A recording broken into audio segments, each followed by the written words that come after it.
So, Evan, thank you so much for making yourself available for the Investors Podcast. My pleasure. So the very first question, upon graduation, you spent 8 years at Oracle, first as a software engineer, and then later you served as a vice president.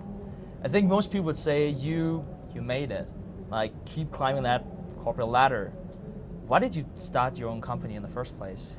Yeah, well, there's a couple reasons. It was 1995, so it was sort of the advent of the internet.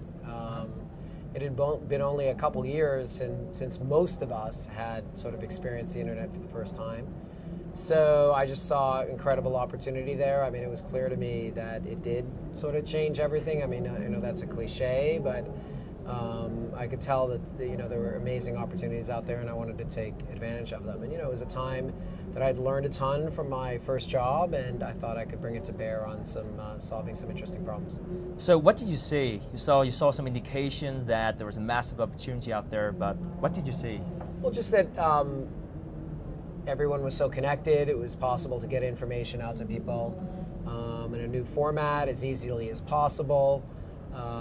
And so for me, what I'd been working on, one of the last things I worked on at Oracle was Larry's interactive television effort. A lot of times he's right on target with a lot of his ideas about how things are changing the world. But he was a little early on this one. I remember watching, video on demand, as it were, in 2008, 15 years later, and going, oh yeah, okay, we were only 15 years off. But that notion of everybody being connected and being able to control more of what they see, everything we take for granted now that, in my generation, we sort of tease our kids about that they are so reliant on, but that we didn't have, that when we drove in a car, like if we wanted to talk to someone, we had to stop the car, we had to hope that we had change, and we had to go to a phone booth and call them, and hope that they were at home, because that was the only place you could talk to people on the phone. So, just the fact that the world was getting way more connected. And for me, what was interesting, because kind of my career had been animated by this idea that we could bring powerful capabilities to sort of ordinary end users. That's what I sort of saw, is that these powerful applications, business applications, other types of applications could be brought in a really compelling way to end users all over the world with the internet. So that's what sort of animated me in thinking I wanted to do something on my own. And tell us about your very first company, because it was far away from NetSuite. Yeah, well, so I've been involved in this sort of multimedia stuff with the interactive television, and I wanted to bring more compelling experiences to people. One of the things that caused the internet to take off was just that, as legend has it, Mark Andreessen decided he'd put pictures into HTML pages and the browser. And so for me, it was more interactive content, and some of the stuff we take for granted now that you can use in web pages, it was sort of really popularized by Flash. That was the same kind of thing that we were trying to do, just make websites more interactive, easier for people to use. So take some of that power, these really powerful systems, and use the internet and multimedia and animation and interactivity to make it come alive. Now, unfortunately, there was another company that had that idea. They were called Future Splash, and they were eventually bought by Macromedia at the time, which is now Adobe, to create Flash. And Macromedia really had the audience of multimedia and interactive developers, and so they really sort of took over that market. And then, so after about 3 years of running that company, while we had a very devoted following, it was pretty clear to me that it wasn't going to take off like I hoped. So tell us about that process of doing that pivot. Like how obvious was it that it was going that route and going into business software? Well, so this was my first company. I was CEO. We had about 15 people, and I learned about running a company. I'd run a group at Oracle, and I'd been a manager, but it's a little different when you have to make payroll, you have to raise money, you have to, you're really on your own out there. And so one of the things you hope to do is sort of run your business based on data.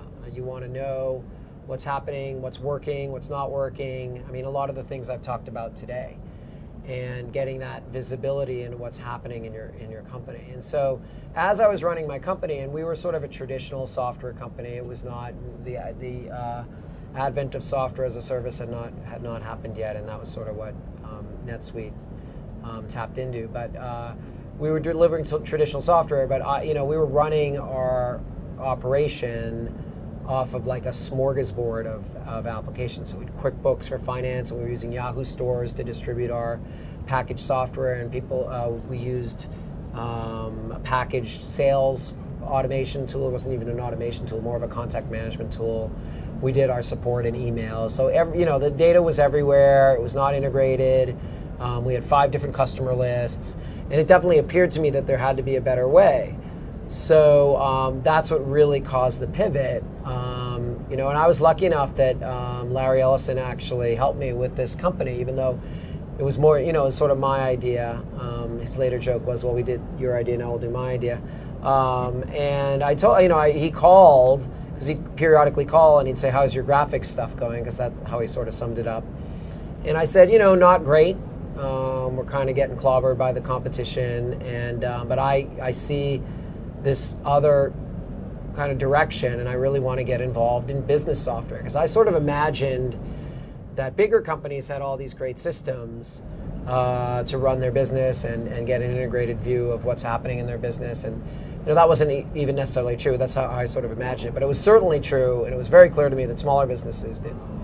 So it was in the course of a 5-minute phone conversation that Larry and I decided that we'd go in a different direction, and that I'd start Netsuite. It was called NetLedger at the time, and it really was his insight that I knew that small businesses needed a bunch of different types of systems, and that we wanted to work together. That was sort of my insight.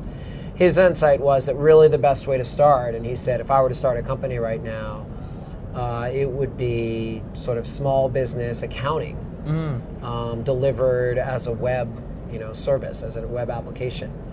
And I said, well, I don't really know that much about accounting, but I can see how accounting would be important, but I really want to get into sales software delivered over the web, because I think that's kind of what I wanted to know as a business owner was, where's my next deal coming from? What's my pipeline look like? And he said, oh yeah, you'll want to do the front office stuff, but first we should start with the back office, because that includes all your key information about your customers, your products, your employees, etc. And we're going to want to have a web store, because these businesses are going to run web stores. The most important thing, he said, is that we want to run it on the web. They shouldn't have to manage their own databases and manage their own machines and all that stuff, and deal with upgrades and database software. And so at least he had the insight that Oracle software wasn't necessarily easy for the average small business to implement. So that sort of was the whole idea of the company in a 5-minute phone call. It's amazing it could all be traced back to such a short phone call. How profound was it for you at the time? I'm sure you're speaking to a ton of different people, but looking back, how much do you think, wow, this is what shaped everything, or was it just business as usual? And well, I mean, it was a fulfillment of me wanting to move into business software, but I didn't really know whether this was the right approach right away. And starting with accounting, I sort of took that to some degree on faith. I didn't know anything about accounting. I was a QuickBooks user, but like the first day we started the company, I had to go out and buy an accounting book. Fortunately, I got some other people later in the company that actually knew what they were doing on accounting. But it really actually came clear to me just a few months later. I was at a party actually at Larry's house, and Steve Jobs walked up and he said, Larry's super excited about this accounting in a browser thing, but does anyone want to do accounting in a browser? And at that point, I wasn't sure. And so I honestly said, I don't know, I think so. I don't know. Larry seems to think so. But it was actually only seriously days later that we actually finished our first iteration of the accounting system. This was NetLedger, and we took our financials from QuickBooks and we uploaded them into NetLedger. And I remember distinctly the first night taking a look at our financials of the company in the browser.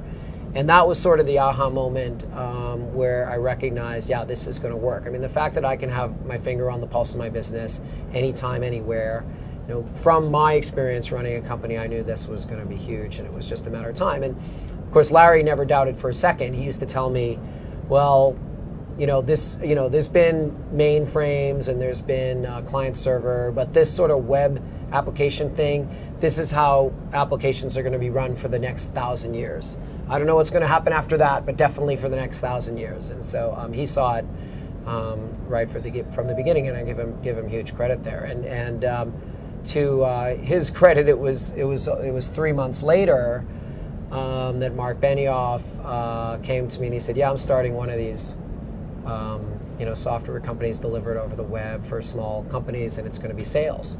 And I said, "Yeah, it's good, smart sales, it's good stuff. That's what your pipeline, your opportunities, all that stuff." So, but that was great. I mean, Mark blazed an amazing trail and helped us a lot and helped the whole industry. So it was, takes a village.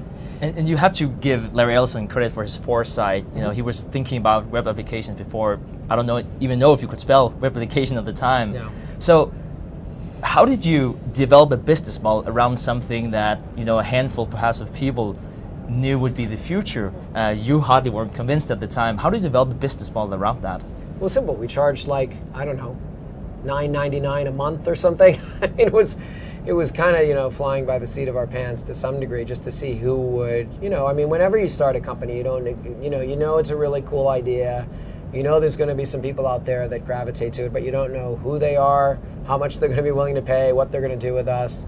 And we learned a lot in those first few years. There was certainly a bunch of early adopters that got it, and they, a lot of times those would be companies that were very geographically dispersed, that needed lots of people to be able to have access to the information, and the fact that you could do it on the web.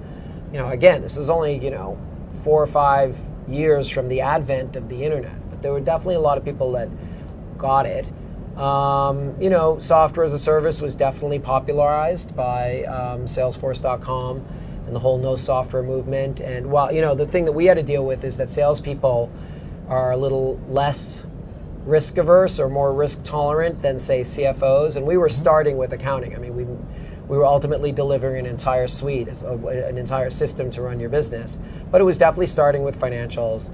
And CFOs are inherently a more conservative bunch. So, over the next few years, the challenge was to find those sort of forward-looking CFOs, CEOs that were willing to take the leap into, putting their data on the internet. Now, for me, it was an easy conversation. I don't know that they always bought it, but it was pretty easy to convince them that rather than storing their key customer information on a computer in the, under somebody's desk, that anyone can stick back then it was a disk in, or a USB flash drive or whatever, and steal all your business information, that maybe we could run it a little more securely than that. So it was clear to me that they were going to get an increase in security when they went to that to software as a service.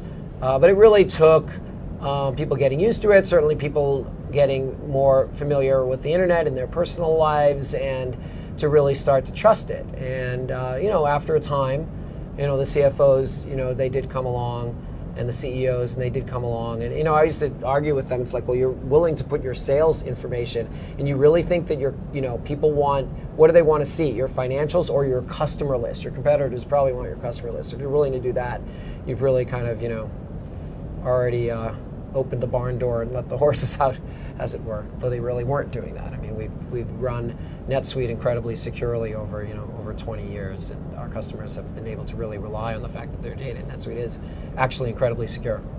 So the story of NetSuite is also the story of hyper growth, like starting out with 4 guys and then thousands of employees. How do you not only preserve the right culture but also grow the right culture in a company that's growing so fast?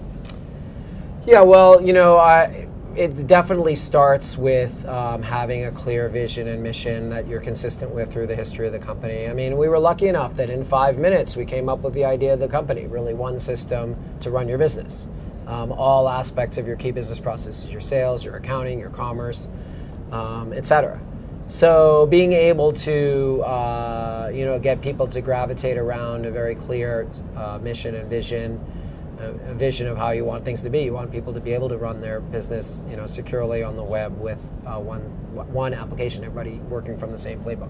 That definitely helps. I mean, certainly, a lot of the culture comes from just alignment. We were kind of in an interesting place. I mean, we'd come from Oracle, a lot of us, and Oracle sells to had sold to enterprises. But we were, I'd run a small business. I had some understanding of small business. We kind of, our culture was kind of, we mashed up that more consumery culture, that a company like Intuit needs to reach the millions and millions of the Fortune 5 million, as it were, of smaller businesses. And the culture of Oracle, which is about building these powerful systems. Our first ad, we did a billboard, because everybody in 2000 did a billboard, and our billboard was a baby in a fighter jet. So this notion of kind of mashing up this ease of use with this incredible power. So I think that our culture really played off of that we needed to have a culture that was very approachable for smaller companies. They don't necessarily want this sort of hard-driving enterprise culture, but also needed to be scalable. We were obviously planning to build a big company and reach. We wanted to reach, tens of thousands, hundreds of thousands ultimately of businesses. And so, I think the vision and the mission and just kind of staying true to who our customers were and really sort of mirroring our customers is what I think led to a great culture that lives on today. Was it difficult to attract the right employees? I mean, it's different today. You're an established brand, but at the time, no one knew you. Yeah. Well, there's always people that want to take a leap, and I think, Silicon Valley was immersed in the internet, and so I think it was easier to explain. It was easier to explain what we were doing. It kind of just makes sense, and you just show someone how it works, and they're like, "Oh yeah, that's probably how applications should be for at least the next 1,000 years." So that was sort of helpful to attract some, amazing people into the organization. And certainly, if you treat your employees right and you make sure that they're motivated, that they, can work the way they want to work, and that they're learning, and that they feel a sense of purpose, it's just like a product. Your company is sort of a product in some sense, and you want them to recommend it to a friend or colleague, just like you want your product to be recommended. So, that's certainly a part of growing your company, is just the word of mouth you get from, hiring great employees, treating them like they're the great employees they are, and making them feel at home and motivated to succeed. That's how you can build up an organization.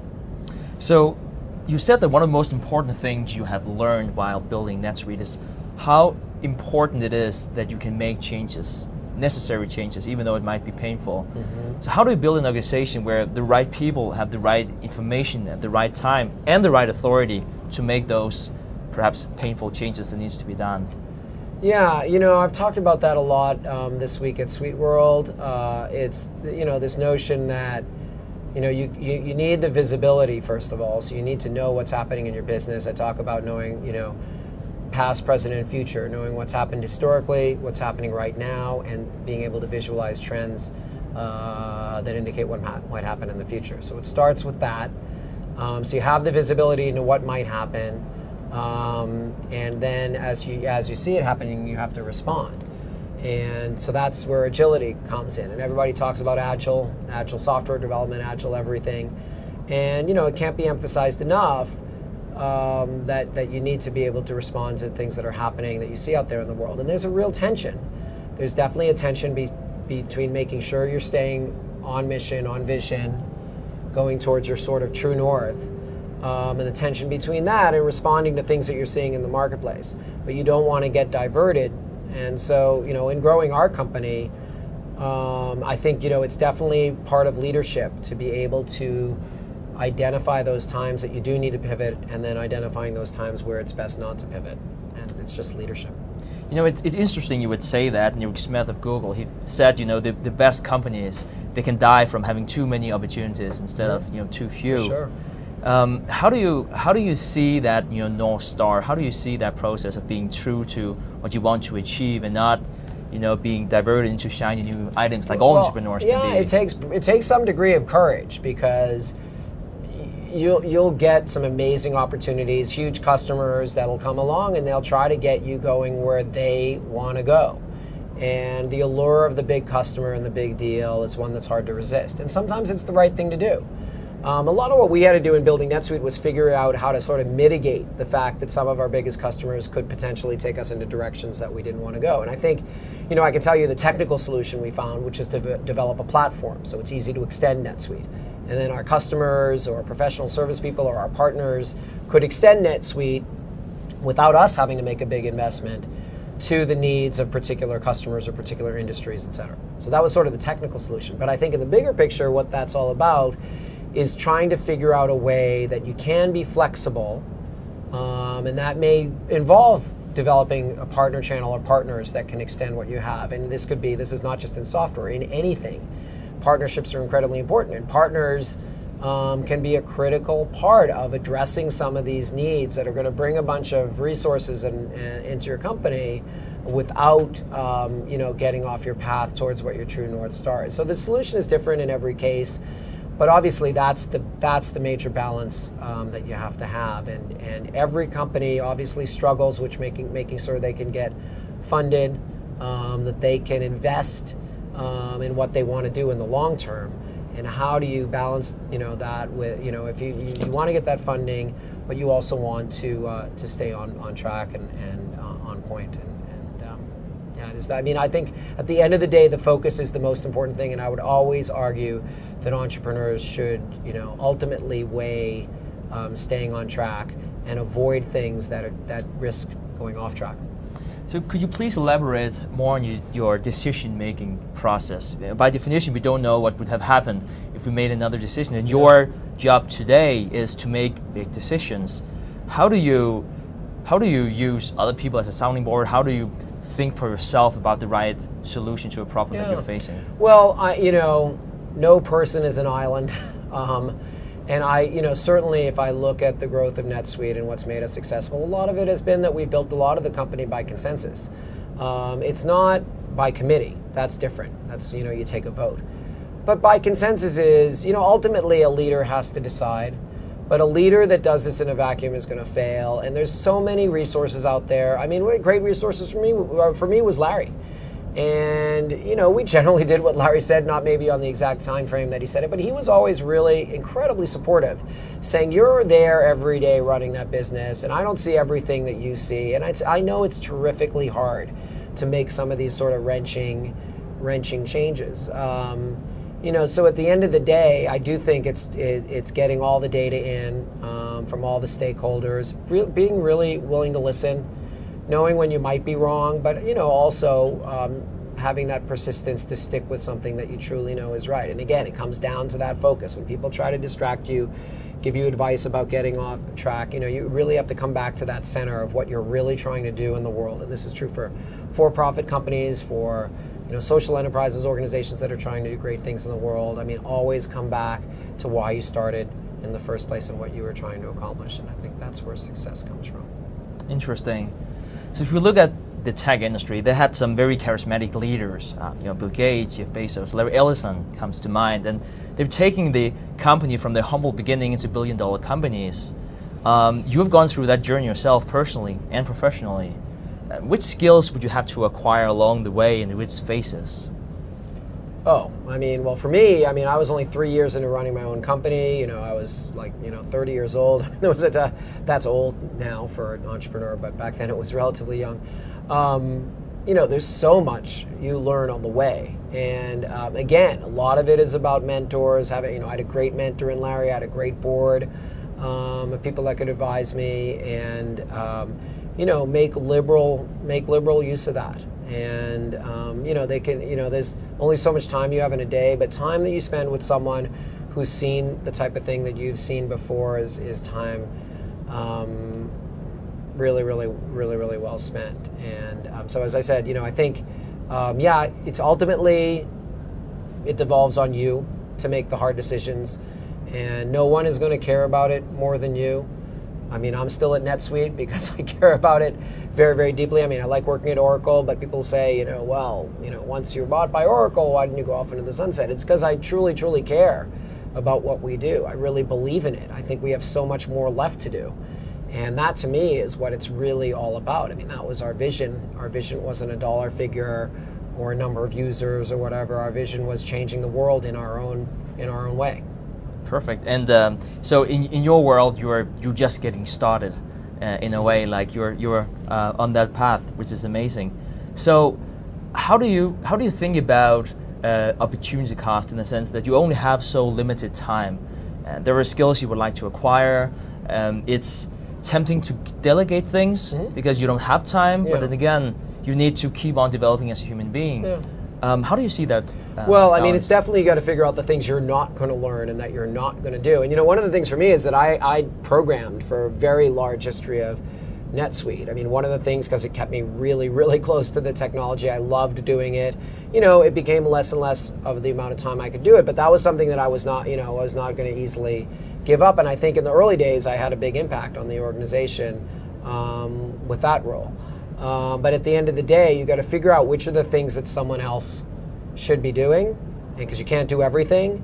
And as someone that's an expert in a particular area, I mean, a lot of great entrepreneurs didn't necessarily grow up as general managers. You know, some may have, but a lot of them grew up doing it. Really being in there and seeing what worked and what didn't work and having a great idea. And so if you're one of those people, like for me, it was programming. I started as a programmer when I was a kid, and that's where all my company is really built out of programming. When you know something very, very deeply, I think that helps you recognize other people that know something very, very deeply. And I think identifying that talent, not necessarily understanding everything that they do, but identifying that those people are as good at what they do as what you do, and letting them go and do their job is absolutely critical, because absolutely you can't do everything and you can't learn everything. But then figuring out the areas that you are actually the expert in. And for me, I really, I was an expert in how to develop NetSuite. So even when I stopped programming, I stayed very involved in how, and remain very involved in how we develop NetSuite, because that's an area that I know so deeply. So I think, and ultimately, you build a great team of people that are experts in their area, that you trust, that you believe in, and you let them go and do what they have to do. So as a coder, it might be easier to say you had a good day. You can see what you build, which gives you some sort of satisfaction. You're in a very different role today. What is a good day? Well, I'm measured though. Yeah, I get some numbers that tell me whether I'm doing my job right or not. But yeah, I mean. Yeah, I was thinking you're measured. Yes, you can grow revenue, and perhaps that's why one of the ways that you're seeing. Oh, it's one of the critical metrics. There's no doubt about it. But for instance, something like building an organization, you don't get the same short-term reward. Adrenaline rush. Well, I guess you could say that you don't run the code and say, okay, it works. Yeah. You'll get a feedback much later. How's that, or yeah? For me, the feedback from programming was never just that it works. For me, was that it worked for someone. I mean, ever since I was a kid, what excited me about programming, it was exciting to make it work and solve that sort of puzzle, but the most exciting thing was when someone else used it and it provided value to them. And so to me, it's kind of the same thing. Even if I'm not programming, if I put out there, some new capabilities and I help promote them and I get people to adopt them. I mean, one of the most important things we do as an organization is go out to our customers. We have something called advanced customer support, which is people go out to our customers, look at how they're using NetSuite, help them optimize the use of NetSuite. And there's always a ton of things that they don't know about. They always come to us and say, gosh, I know I could get more out of NetSuite.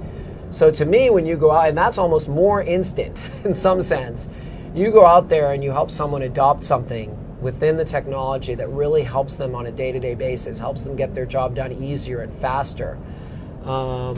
That's to me is the sort of instant gratification. And that's what I always kind of wanted out of programming anyway. So the programming is, it's not Field of Dreams. They will not just, if you build it, they won't just come. And it's a lot of your hard work is to promote the technology, get people to understand the technology, adapt the technology to the particular needs of a business. They're all different, and they all are going to use the system in a different way.